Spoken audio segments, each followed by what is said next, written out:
Hubo un tiempo en que yo pensaba mucho en los axolotl.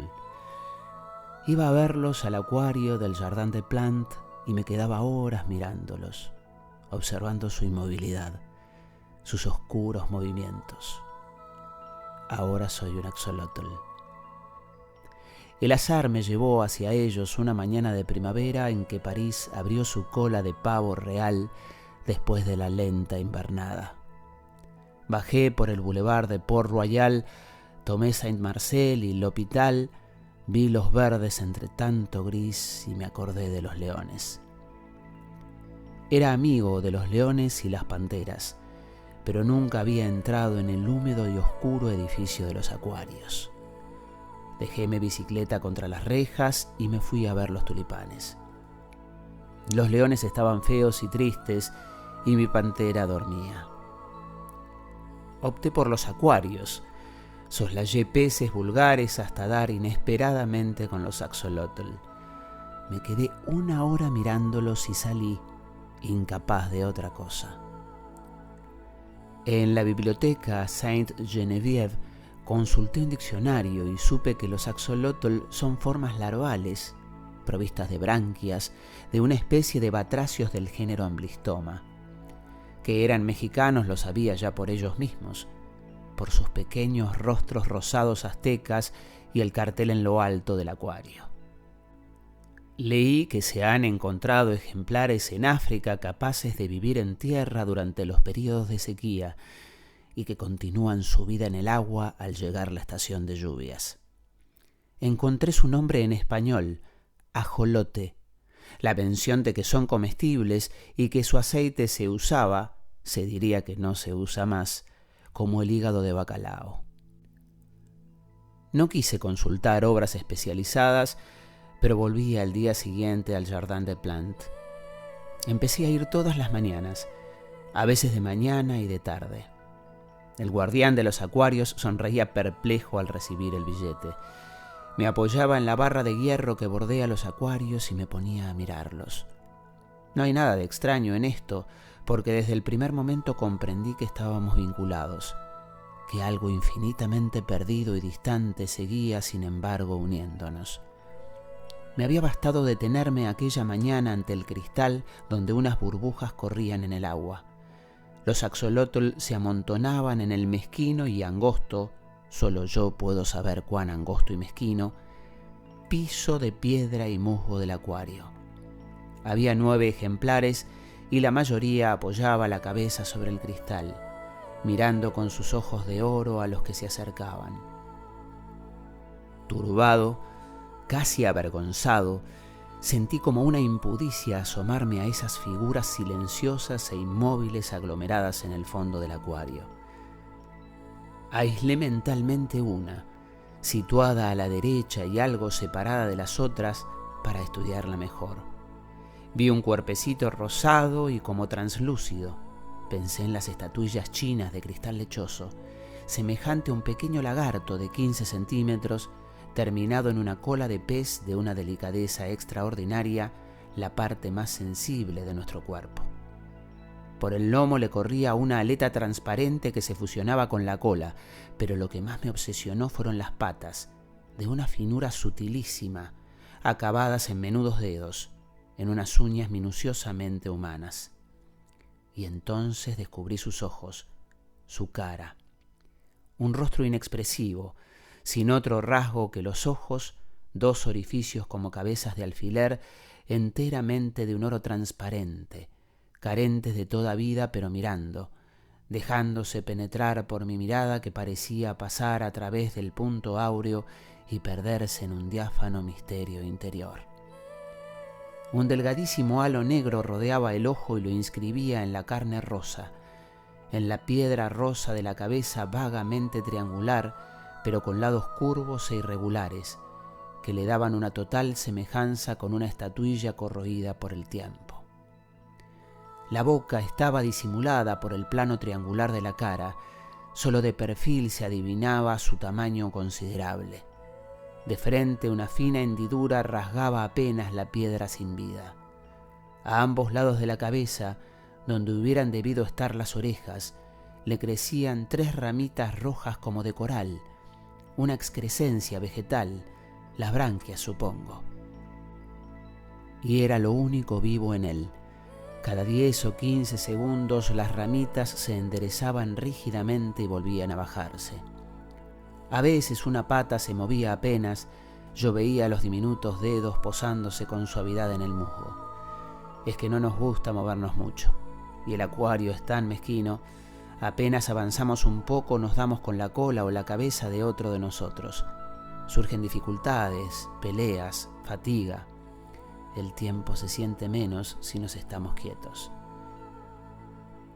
Fue su quietud lo que me hizo inclinarme fascinado la primera vez que vi a los axolotl.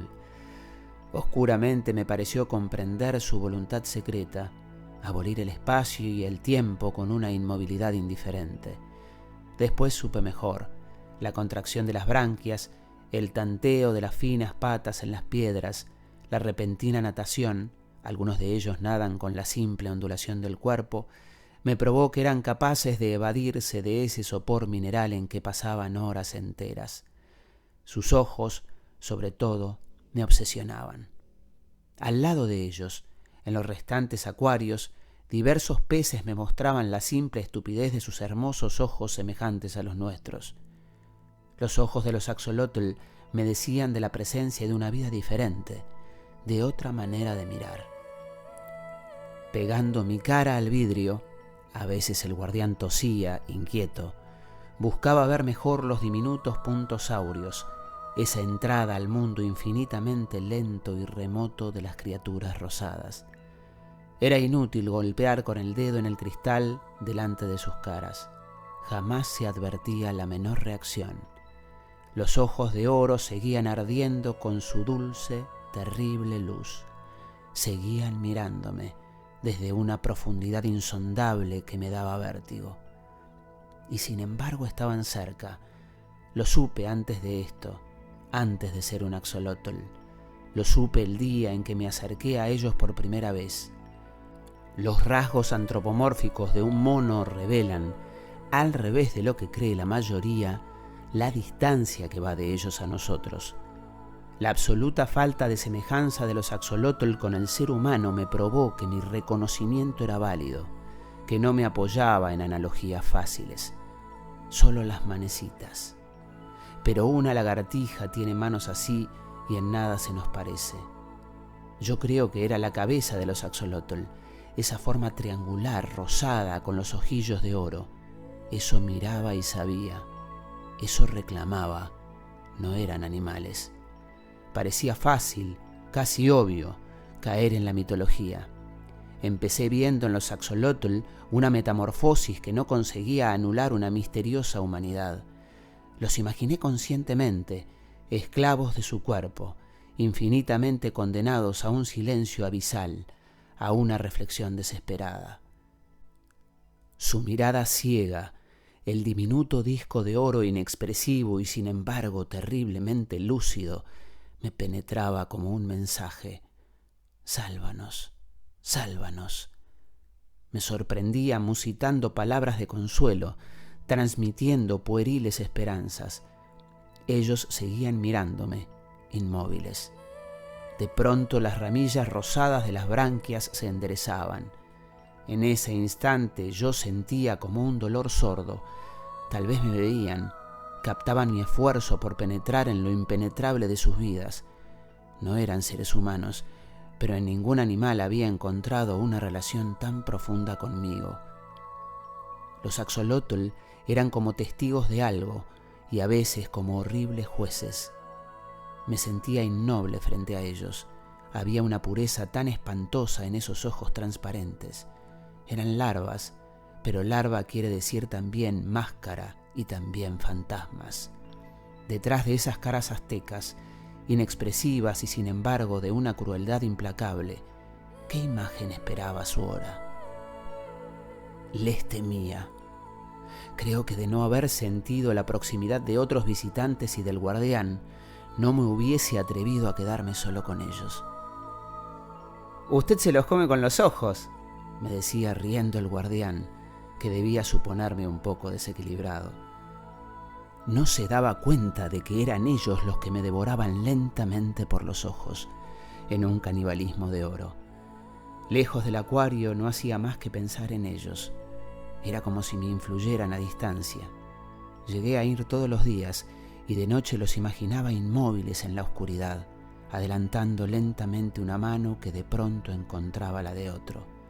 ¿Acaso sus ojos veían en plena noche y el día continuaba para ellos indefinidamente? Los ojos de un axolotl no tienen párpados.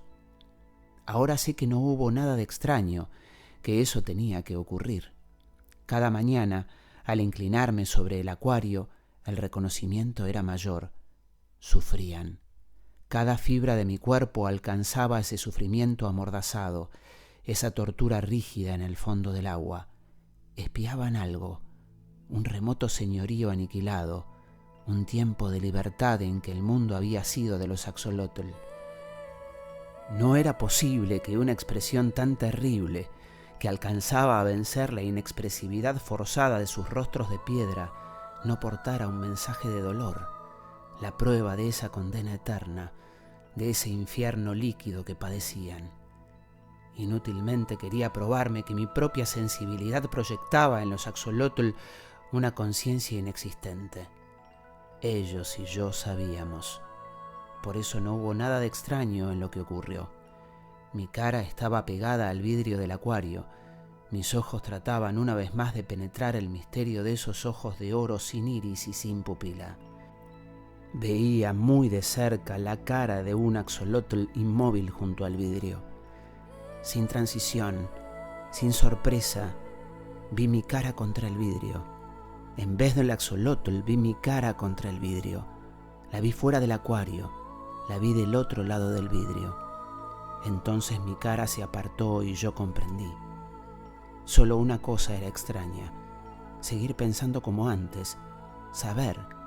Darme cuenta de eso fue en el primer momento como el horror del enterrado vivo que despierta a su destino.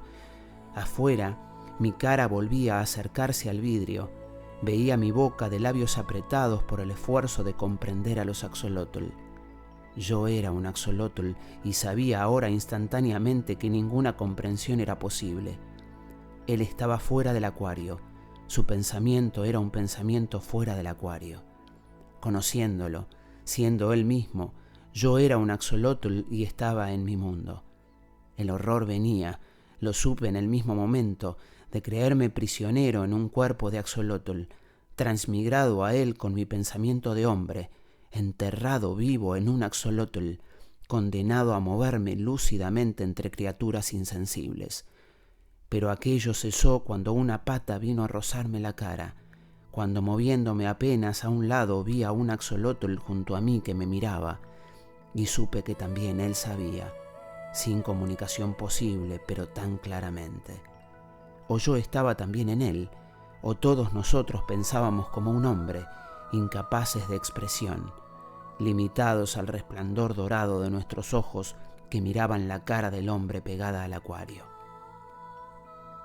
Él volvió muchas veces, pero viene menos ahora.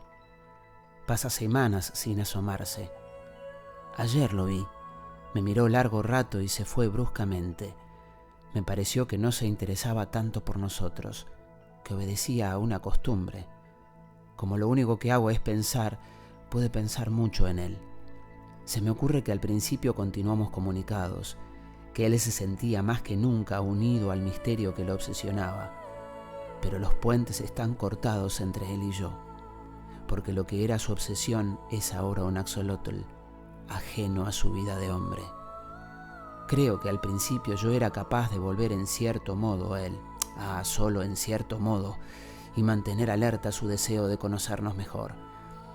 Ahora soy definitivamente un axolotl, y si pienso como un hombre es solo porque todo axolotl piensa como un hombre dentro de su imagen de piedra rosa. Me parece que de todo esto alcancé a comunicarle algo en los primeros días, cuando yo era todavía él. Y en esta soledad final, a la que él ya no vuelve, me consuela pensar que acaso va a escribir sobre nosotros, creyendo imaginar un cuento va a escribir todo esto sobre los axolotl.